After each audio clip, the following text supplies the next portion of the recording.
তাহলে আজকে এই প্যাসেজটা ট্রান্সলেট করব। যে অনেক অনেক দিন আগে ইংল্যান্ডের ইয়র্ক নামে একটি শহরে এক বণিক বাস করত। তাহলে এই বাক্যটা কিভাবে লিখব?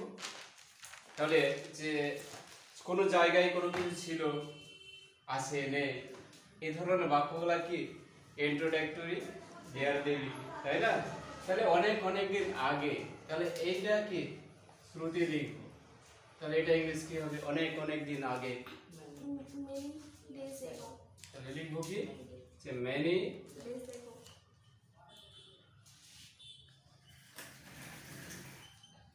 years ago, এভাবে লিখতে পারি, বা long ago এভাবে লিখলে হবে।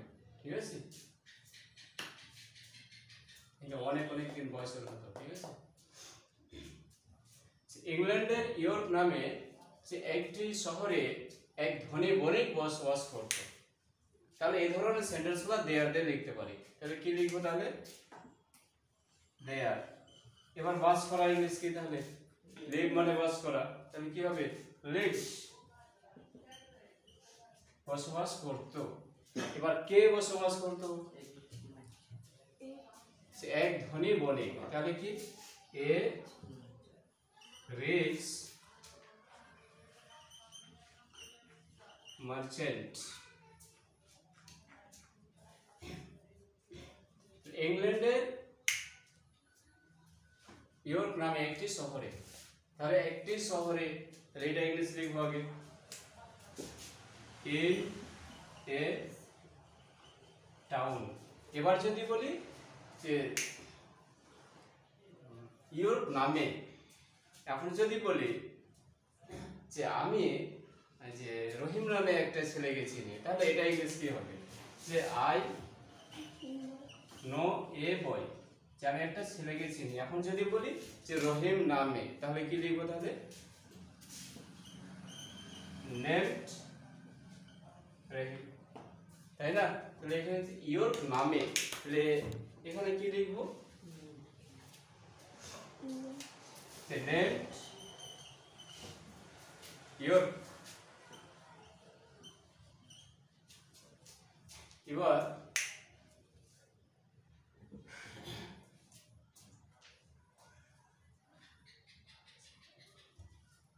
ইংল্যান্ডে অফ ইংল্যান্ড। ঠিক আছে, যে তার 3 ছেলে ছিল। তাহলে তার 3টা ছেলে ছিল, যে অজমানেও ছিল, আবার কি হেডম্যানও ছিল। তাহলে অজমানে হচ্ছে কি যে নিজেই ছিল, আর হেড মানে কি তার ছিল। তাহলে লিখবো কি যে হি হ্যাড 3 sons, তার 3টা কি ছিল? ছেলে ছিল। তাদের মধ্যে ছোট ছোট রবিনসন ক্রুসো, যে তাদের মধ্যে, তাহলে লিখবো কি যে এমং দেন, যে বিটুইন, দুইয়ের মধ্যে যদি বোঝায় তাহলে কি বিটুইন ইউজ করি, আর যদি অনেকের মধ্যে বোঝায় তাহলে কি এমং ইউজ করতে হয়, তাই না?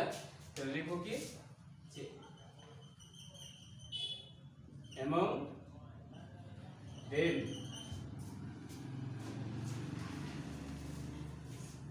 যে সবচেয়ে ছোট, তাহলে কি লিখবো? The youngest Robinson Crusoe. তাহলে কি রবিনসন ক্রুসো লিখবো, Robinson Crusoe youngest was Robinson Crusoe।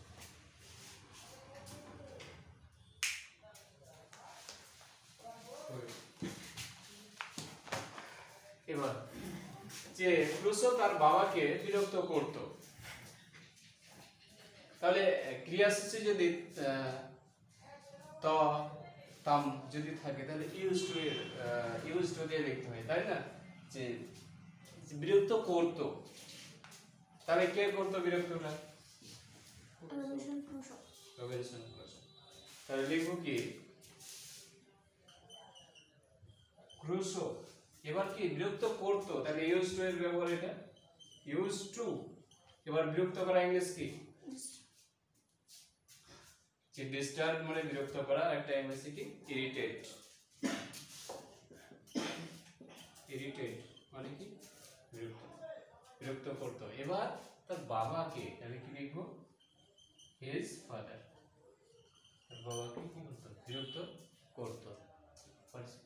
যে অল্প বয়সে বাড়ি থেকে পালিয়ে গিয়েছে নাবিক হলো।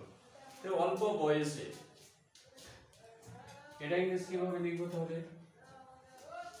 যে at a young age মানে হচ্ছে কি অল্প বয়সে। যে at a young age মানে কি অল্প বয়সে যে বাড়ি থেকে পালিয়ে গিয়ে সে নাবিক হলো। এখানে কি দুটো ক্লজ আছে।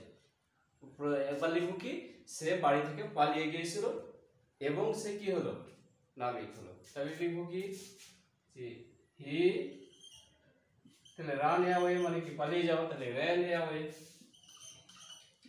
পালিয়ে গিয়েছিল। এখন যদি বলি তার বাড়ি থেকে তাহলে লিখবো কি ফ্রম his home and, এবং কি হয়েছিল সে নাবিক হয়েছিল। and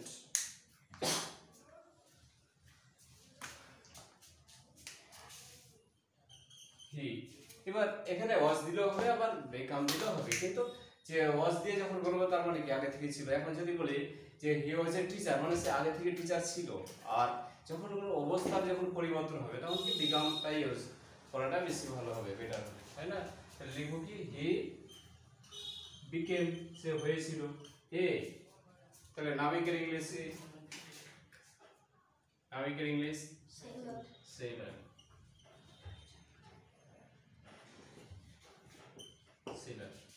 সে নাবিক হয়েছিল। এবার জীবনের বহু বছর সে সমুদ্রে কাটিয়েছিল। তাহলে জীবনের বহু বছর সে সমুদ্রে কাটিয়েছিল। এখানে সাবজেক্টটা খুঁজে বের করতে হবে। কোনটা সাবজেক্ট?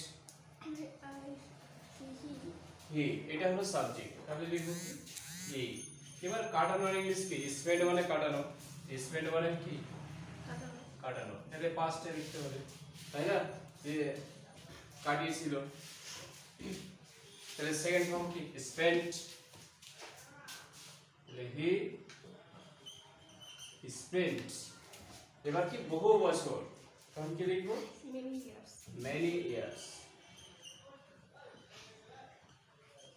many years। সে অনেক বছর বহু বছর কাটিয়েছিল। এখন যদি বলি সমুদ্রে তাহলে কি হবে সমুদ্রে, তাহলে কি in the sea।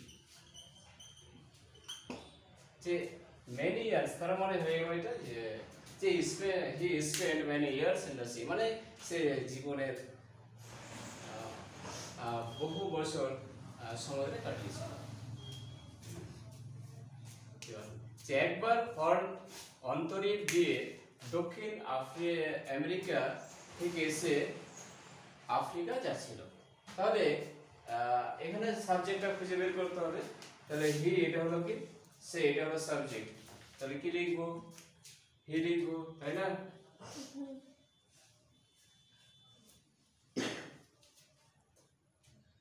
লিখবো হি। এবার যাচ্ছিল তার মানে কি পাস্ট কন্টিনিউয়াস টেন্স। এবার যাওয়ার ইংলিশ কি তাহলে গো। এবার গোটা লিখবো না, যে সেল মানে কি বাড়ি দিচ্ছিল সমুদ্র। তাহলে লিখবো হি ওয়াজ সেলিং, সে বাড়ি দিচ্ছিল। এবার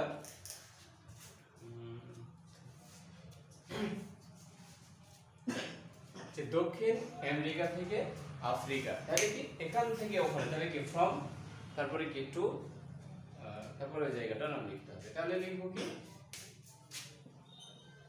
ফ্রম এবার দক্ষিণের ইংলিশ কি? সাউথ। From south America. এবার কি কোথায় যাচ্ছিল তাহলে? To Africa. To Africa.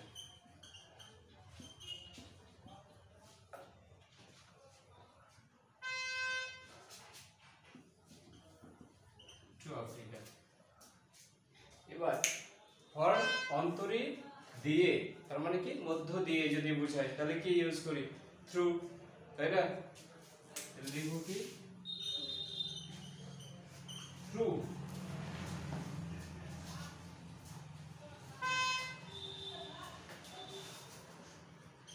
The Cape মানে হচ্ছে অন্তরে, ঠিক আছে? অফ, ঠিক আছে? এবার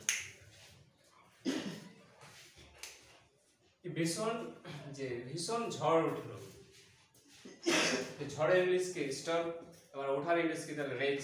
এটাও কি করব? দেয়ার দিয়ে লিখবো, যে দেয়ার রেজ। এবার ভীষণ, এটা কি হবে তাহলে? ফিয়ার্স স্টর্ম, মানে কি? ভীষণ ঝড় উঠলো।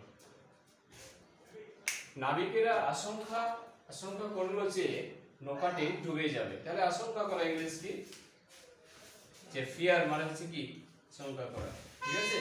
তাহলে নাবিকেরা, এটা প্লুরাল, তাই না? তাহলে লিখব কি? The sellers.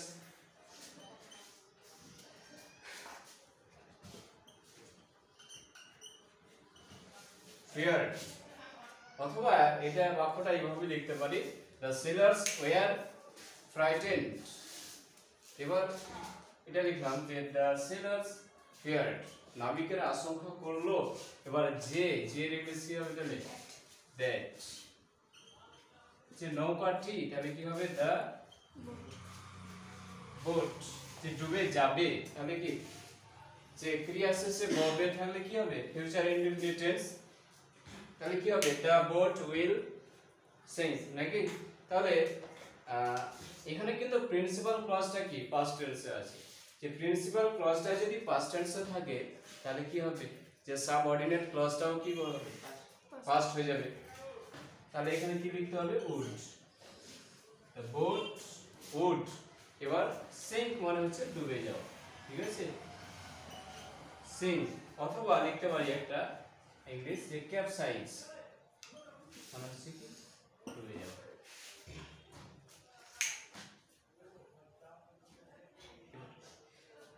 যত প্যাসেজ কি করব? ট্রান্সলেট করব, তত বেশি কি হবে? যে রাইটিং স্কিল ততটা ইমপ্রুভ হবে।